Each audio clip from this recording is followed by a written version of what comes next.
एक के बाद एक केस, नवाज शरीफ की इंक्वायरीज और तफ्तीश से जान ना छूटी। नैब हुकाम ने तोशाखाना केस में साबिक वज़ीर आज़म नवाज शरीफ से जेल में 1 घंटे तक तफ्तीश की, गाड़ियों और तहाइफ से मुतल्लिक सवालात किए।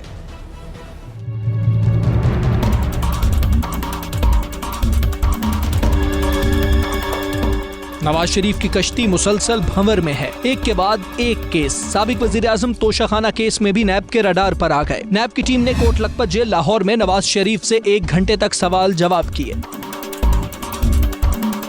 नैब की जानिब से नवाज शरीफ से गाड़ियों और मुख्तलिफ ममालिक से मिलने वाले तहाइफ से मुतालिक पूछगछ की गई। उनसे सरकारी गाड़ियों के जाती इस्तेमाल पर भी सवाल जवाब हुए। नवाज शरीफ को नैब की जानिब से सवालनामा दिया गया था। नवाज शरीफ से हफ्ते में 2 दिन मुलाकात की इजाजत के लिए दरखास्त पर लाहौर हाई कोर्ट में समाअत हुई। अदालत ने मरियम नवाज के वकील को तरमीमी दरखास्त दायर करने की हिदायत कर दी। मरियम नवाज ने मौक़िफ़ इख्तियार किया है कि उनके वालिद बीमार हैं, हफ्ते में 2 रोज मुलाकात की इजाजत दी जाए।